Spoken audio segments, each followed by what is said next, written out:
Hey guys, what's up guys? Welcome back. Okay guys, നമ്മളിന്ന് വന്നിരിക്കുന്ന video എന്ന് വെച്ചാൽ ഗൈസ് നമ്മളിന്ന് മലയാളം റിഡൽസ് ക്യൂസ് അഥവാ ഒരു വീഡിയോ നമ്മൾ റിയാക്ട് ചെയ്ത അതിൻ്റെ ക്യൂസ് നമ്മൾ ഗെയിമിൽ കളിക്കാൻ പോവുകയാണ് ഗൈസ്. പിന്നെ ഗൈസ് ക്യാമറയുടെ ചെറിയ ലൈറ്റിൻ്റെ ഒക്കെ ഇഷ്യൂ ഉണ്ട്, അതിനറിയാം. ഗൈസ് നമുക്ക് അടുത്ത വീഡിയോയിൽ എല്ലാം ശരിയാക്കുന്നതായിരിക്കും ഗൈസ്. തൽക്കാലം ഒരു വീഡിയോ ഇടാൻ വേണ്ടിയാണ് നമ്മുടെ ചാനലിൽ വീഡിയോ എടുത്ത് കുറേ നാളായി. ഓക്കെ ഗൈസ്, അപ്പോൾ നമുക്ക് അധികം പറഞ്ഞ് നീട്ടുന്നില്ല, ലെറ്റ്സ് സ്റ്റാർട്ട് ദ വീഡിയോ. இப்படி ஒரு கேங் ஒரு ஊரே கண்ட்ரோல் பண்ணிட்டு இருந்தா அதுக்கு தலைன்னு ஒருத்தர் இருக்கணும்ல இருக்கான். அவன் பேர் சந்தனம்.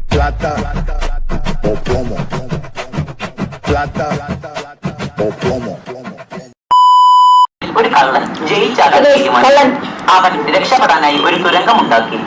വഴിയിൽ വെച്ച് കഴിക്കാനായി അവൻ ഹോട്ട് ഡോഗ്സും കൈവശം വെച്ചിരുന്നു. അവൻ ഉണ്ടാക്കിയ വഴിയിലൂടെ രക്ഷപ്പെടാൻ തുടങ്ങി. വഴിയുടെ അവസാനം അവൻ 3 വാതിലുകൾക്ക് മുന്നിലെത്തി. ഒന്നാമത്തെ വാതിലിനുള്ളിൽ അതിശക്തനായ ഒരു പോലീസ് ഓഫീസറാണുള്ളത്. അവൻ ആ വാതിൽ തുറക്കുകയാണെങ്കിൽ ആ പോലീസ് ഓഫീസർ കള്ളനെ കീഴ്പ്പെടുത്തി തിരികെ ജയിലിൽ കൊണ്ടുപോകും. രണ്ടാമത്തെ വാതിലിനുള്ളിൽ ഒരു ജയിൽ പുള്ളിയുടെ പ്രേതമാണുള്ളത്. അവൻ ആ വഴിയിലൂടെ രക്ഷപ്പെടാൻ ശ്രമിച്ചാൽ ആ പ്രേതം അവനെ കാണിക്കുന്ന വീഡിയോ ഇത്ര ക്വാളിറ്റിയുള്ള കൂട്ടാൻ പറ്റും, ഇത്ര ഉള്ള രീതിയിൽ കാണിക്കുന്നതാണ്. അല്ലെങ്കിൽ കൂടുതലുണ്ടായിരുന്നു. അവന്റെ രക്തം കുടിക്കും. മൂന്നാമത്തെ വാതിലിന് പിറകിൽ ജയിലിലെ ഏറ്റവും ശൗര്യമുള്ള നായയാണുള്ളത്. കൂടാതെ അത് വിശന്നു വരഞ്ഞിരിക്കുകയാണ്. കള്ളൻ ആ വാതിലൂടെ പോയാൽ ആ നായ കള്ളനെ കടിച്ചു കൊല്ലും. കള്ളൻ ഇതിൽ ഏത് വാതിലാണ് തിരഞ്ഞെടുക്കുക? നിങ്ങൾക്ക് പറയാമോ? ആലോചിക്കൂ. നിങ്ങളുടെ ഉത്തരങ്ങൾ കമന്റ് ചെയ്യൂ.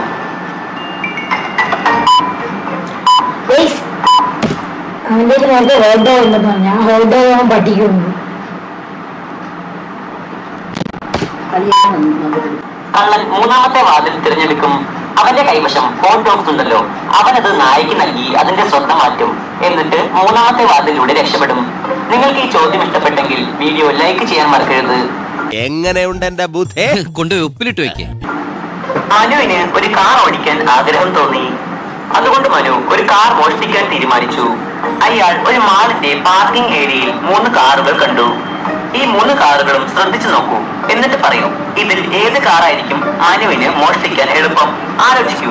നിങ്ങളുടെ ഉത്തരങ്ങൾ കമന്റ് ചെയ്യൂ.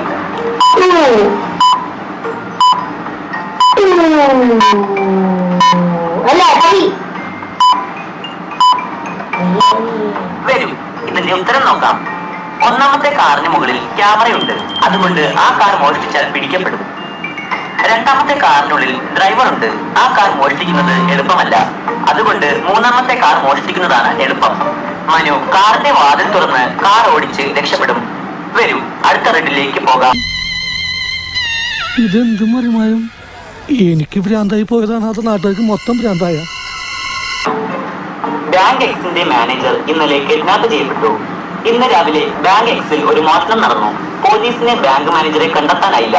അവർ ഡിറ്റക്റ്റീവ് മെഹുലിന്റെ സഹായം തേടി. മെഹുലിന് ആരുടെയോ ഫോൺ വന്നു. അയാൾ ബാങ്ക് മാനേജറുടെ ലൊക്കേഷൻ പറഞ്ഞു കൊടുത്തു. മെഹുൽ അവിടെ എത്തിയപ്പോൾ മാനേജറിനെ ആരോ കെട്ടിയിട്ടിരിക്കുന്നത് കണ്ടു.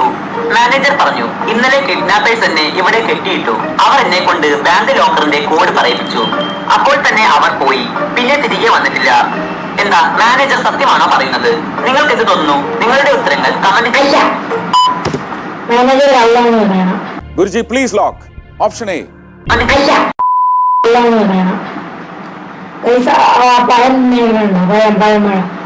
പഴം തിന്നിട്ടാണ് ഇപ്പൊ കയറി കെട്ടിയിരുന്നത്.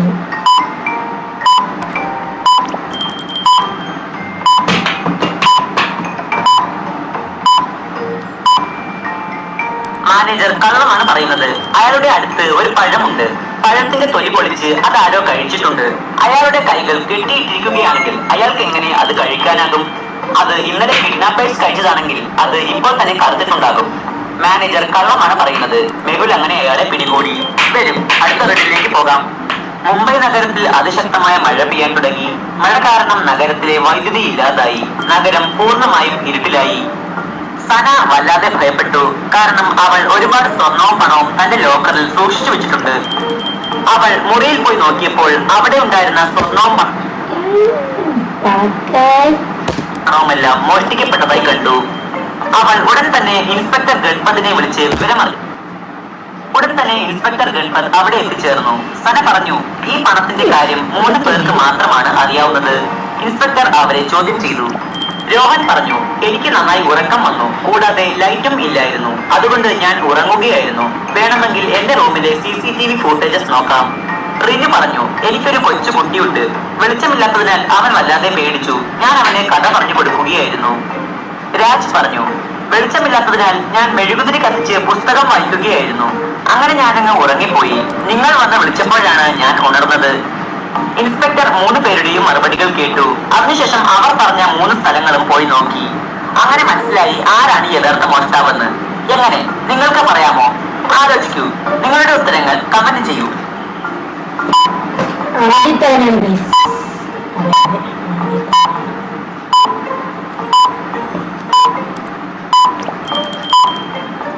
വരൂ, നമുക്കിതിന്റെ ഉത്തരം നോക്കാം. ഇവിടെ 2 പേരാണ് കള്ളം പറയുന്നത്. രോഹനും രാജുമാണ് അവർ. ലൈറ്റ് ഇല്ലായിരുന്നു, അതുകൊണ്ട് CCTVയിൽ ഒന്നും കാണാൻ കഴിയില്ല. അങ്ങനെ നോക്കുമ്പോൾ രോഹൻ പറഞ്ഞത് കള്ളമാണ്. രാജ് പറഞ്ഞത് പുസ്തകം വായിച്ച് താൻ ഉറങ്ങിപ്പോയി എന്നാണ്. പക്ഷേ ഈ ചിത്രത്തിലുള്ള മെഴുകുതിരി നോക്കുമ്പോൾ അതിൽ അല്പം പോലും മെഴുക് ഉരുകിയിട്ടില്ല, അതുകൊണ്ട് അവനും കള്ളമാണ് പറയുന്നത്. ഇൻസ്പെക്ടർ ഗൺപത് അങ്ങനെ 2 പേരെയും പിടികൂടി. വരൂ, അടുത്ത റെഡിലേക്ക് പോകാം. ഈ 2 ചിത്രങ്ങളും ശ്രദ്ധിച്ചു നോക്കൂ, എന്നിട്ട് പറയൂ ഇതിലാകെ എത്ര വ്യത്യാസങ്ങളാണ് ഉള്ളത്. സാവധാനം നോക്കൂ. നിങ്ങളുടെ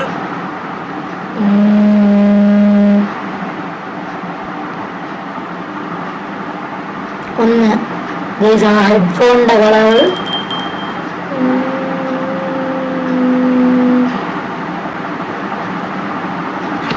ഇവിടെ ആ ചില്ല് പൊട്ടിയതിന് വേണ്ടി ഇത് കിടപ്പുണ്ട്. അതെ, മനസ്സിലായി. ഇവിടെ ആ ചില്ലുണ്ട്, ഇവിടെ ആ ചില്ലില്ല. പിന്നെ ഇവിടെ അല്ല, ഇവിടെ കറുത്ത പൂച്ച നോക്കിയാൽ ഇവിടെ പട്ടിയാണ്.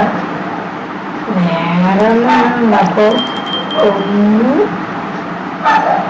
1 2 3 ഉള്ളൂ. ഇതിലാകെ 5 വ്യത്യാസങ്ങളാണ് ഉള്ളത്. 1, ഈ വീടിന്റെ ജനലുകൾ. 2, ഇയാളുടെ ഹെഡ്സെറ്റിന്റെ നിറം. 3, അവിടെ ഉണ്ടായിരുന്ന ട്രക്ക്. 4, ഈ ജനലിന്റെ പൊട്ടിയ ചില്ലുകൾ. 5, ഇവിടെ പൂച്ചയ്ക്ക് പകരം നായയാണ് ഉള്ളത്. ഈ ചിത്രം നന്നായി ശ്രദ്ധിച്ചു നോക്കൂ, എന്നിട്ട് പറയൂ ഇതിൽ ഈ കുട്ടിയുടെ അമ്മ ആരാണ്? A, B അതോ CO? നന്നായി ആലോചിക്കൂ. നിങ്ങൾ ചെയ്യൂ.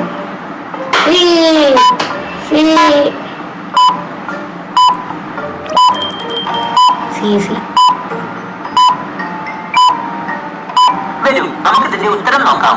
കുട്ടിയെ നോക്കുമ്പോൾ അവന് 1-2 വയസ്സ് മാത്രമാണ് പ്രായം. A 2015-ലാണ് മരിച്ചത്, B 2016-ലും, C 2020-ലുമാണ് മരിച്ചത്. Aയും Bയും 4-5 വർഷം മുൻപ് മരിച്ചവരാണ്. രണ്ടെണ്ണത്തിനെ മുടിയുണ്ടായിരുന്നത്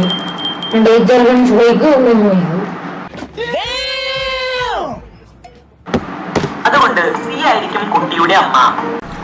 ഓക്കെ, ഈ വീഡിയോ ഇത്രയേ ഉള്ളൂ. വീഡിയോ ഇഷ്ടപ്പെട്ട ലൈക്ക് ചെയ്യുക, ഷെയർ ചെയ്യുക, സബ്സ്ക്രൈബ് ചെയ്യുക. നമ്മൾ വീഡിയോ ഇടുമ്പോൾ നോട്ടിഫിക്കേഷൻ കിട്ടാൻ വേണ്ടി സബ്സ്ക്രൈബ് ചെയ്തിട്ടുണ്ട്. തൊട്ടപ്പുറത്ത് ബെല്ലൈക്കനും കൂടെ ഞെക്കി കഴിഞ്ഞാൽ ഞാൻ അപ്പോൾ വീഡിയോ ഇടുമ്പോൾ നോട്ടിഫിക്കേഷൻ കിട്ടുന്നതായിരിക്കും ഗൈസ്. പിന്നെ ഈ ചാനലിൽ ഗെയിം വീഡിയോസും വരുന്നതായിരിക്കും.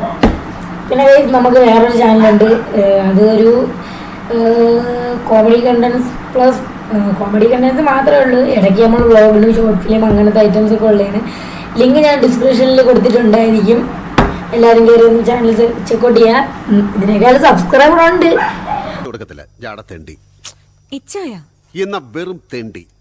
പറഞ്ഞതേ ഉള്ളൂ. ഇവിടെ അതറിയാത്തവർ ഇവിടെയും കാണും, ഇതറിയാത്തവർ അവിടെയും കാണുമെങ്കിൽ അവിടെ ഇട്ടിട്ടുണ്ടോ നമ്മൾ കയറി ചെക്കി. അപ്പം സൈനിങ് ആവും.